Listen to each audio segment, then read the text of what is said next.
Okay, so today is the 25th of March 2022, and we'll talk about three important creators: William Morris, and then Hassan Fatih, and then Robert Mallet Stevens. We'll start with William Morris. We should have celebrated him yesterday, but better later than never. Okay, so William Morris, as you can see, he was born on March 24th, 1834, was a British textile designer, poet, artist, novelist, architectural conservationist, printer, translator, and social activist associated with the British arts and crafts movement. He was a major contributor to the revival of traditional British textile arts and methods of production.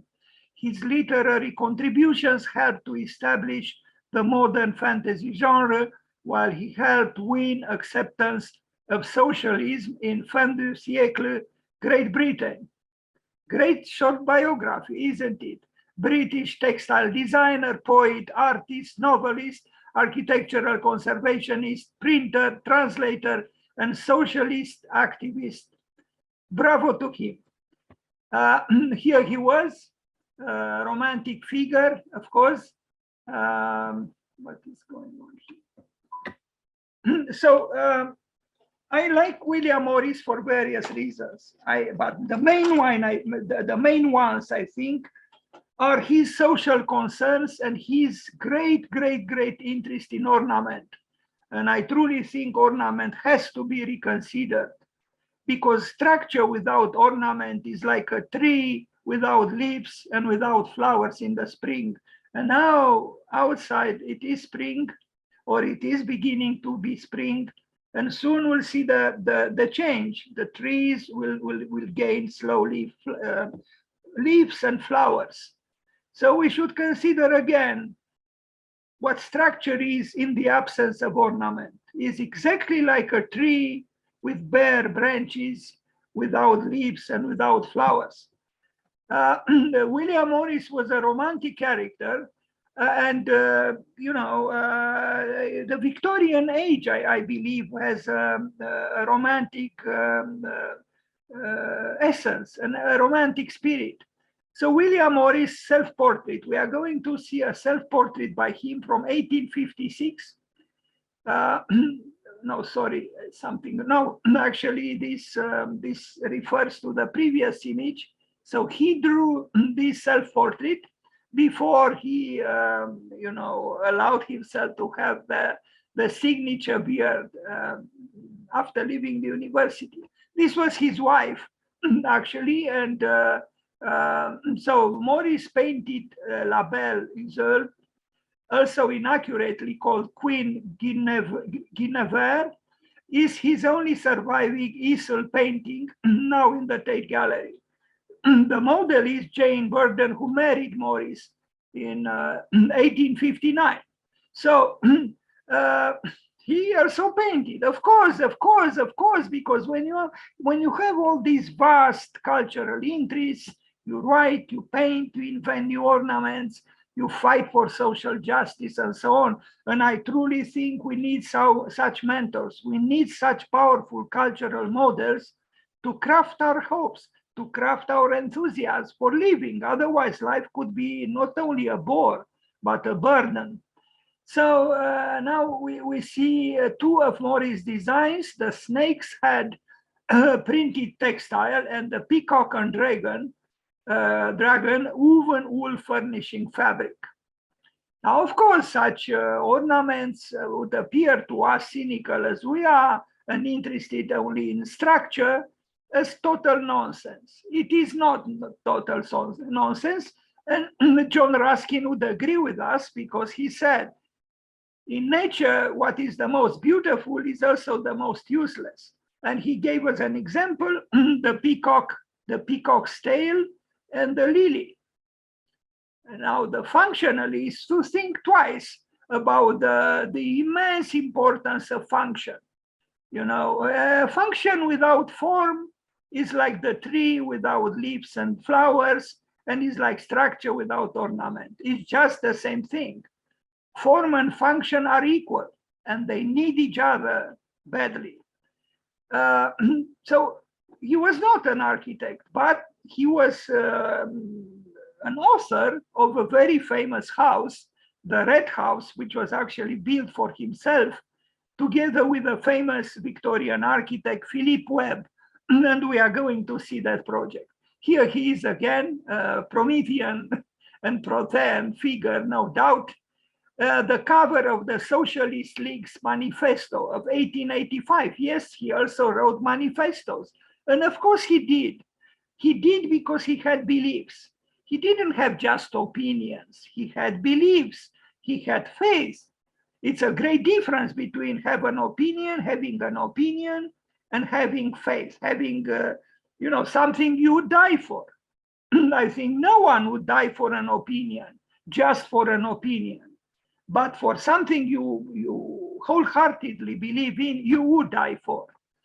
So this is the manifesto for the Social League. He did that vignette, the graphic work. This is another, in fact, I mentioned what it is. It's a detail of the woodpecker tapestry. Again, to the cynical us, this would appear to be total nonsense. What do you mean, the woodpeckers? I mean, what is this? This unbearable sweetness? It is not. It's part of the beauty of life and the beauty of nature. Morris with Burne-Jones, the great pre-Raphaelite painter, Burne-Jones in 1890. Here they are. And I love both of them. I mean, look at them. You see a friendship between two creators, and you see intelligence of their faces and inquisitiveness. And again, I think we need such figures to inspire us. Otherwise, okay, here is also engraving done based on his design, on his drawing. He did illuminations in a way, modern illuminations for these books, which I think he also printed. The Nature of Gothic by John Ruskin, printed by that, no, that was, I think this one, yes. Or maybe this one. Yes, this is The Nature of Gothic. That was, the work of John Ruskin, but the first page with the typical ornamented border was made by William Morris. What is this? An illustration by Burne-Jones, and decorations and typefaces by Morris, William Morris.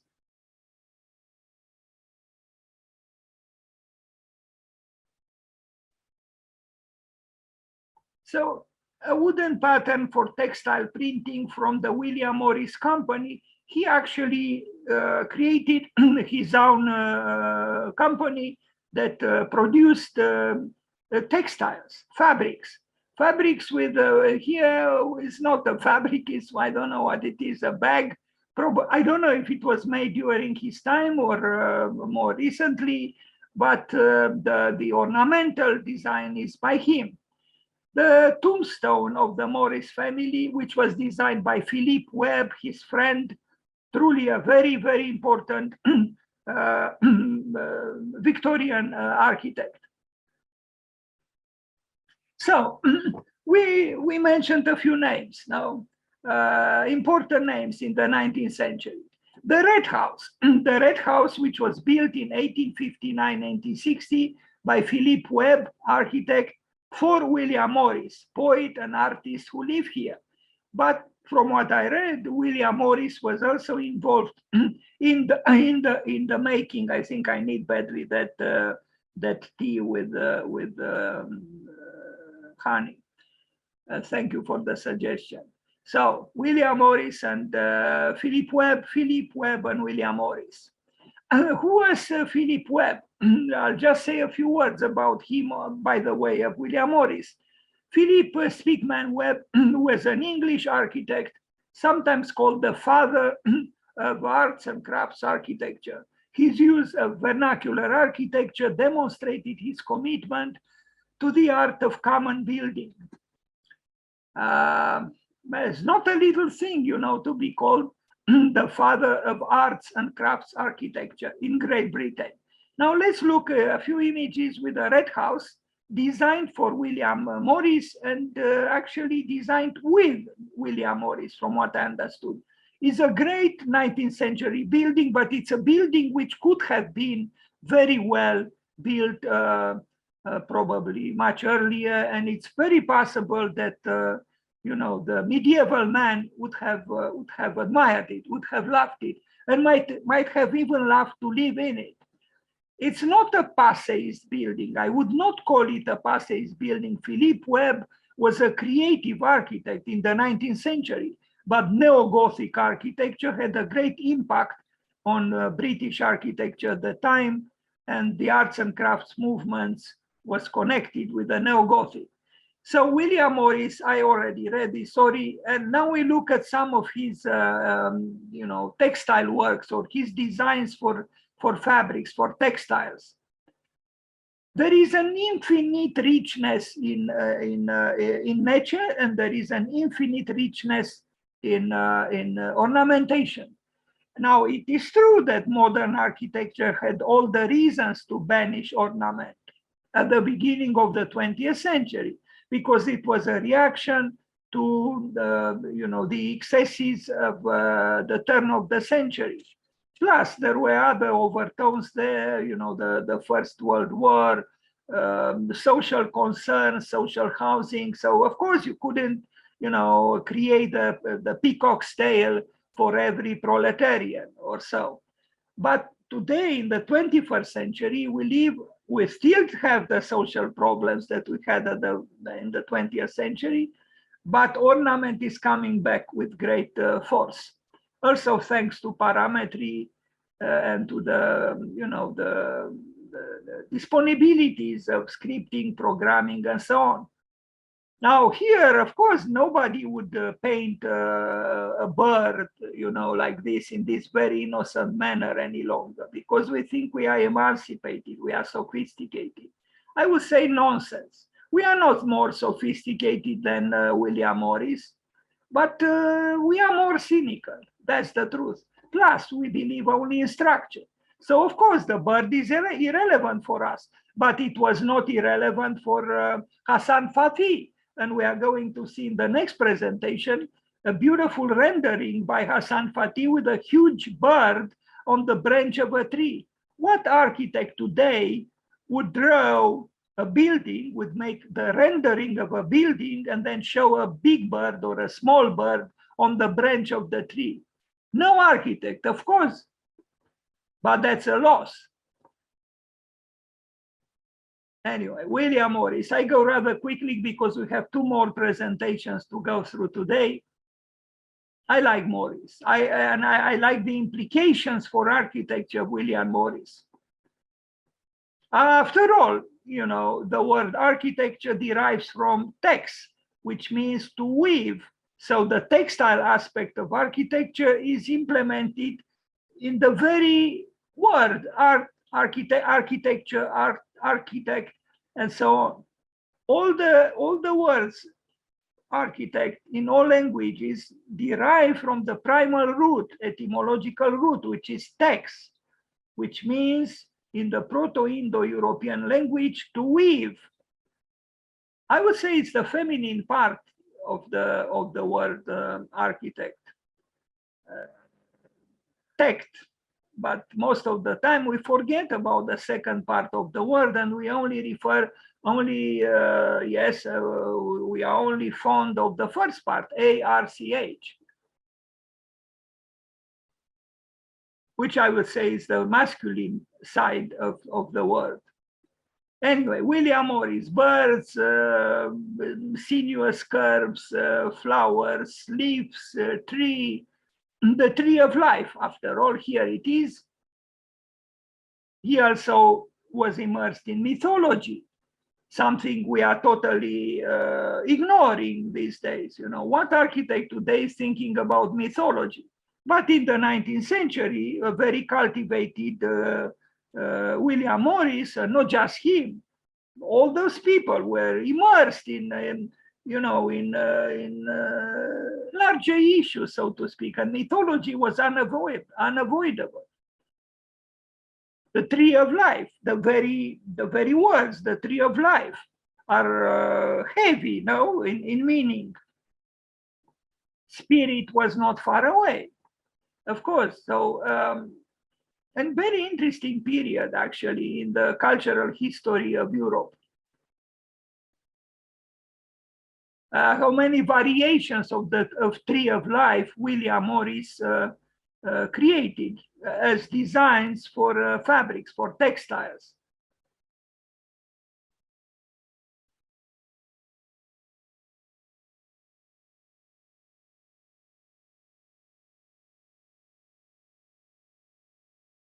Lots of trees of life, or different variations of the same one.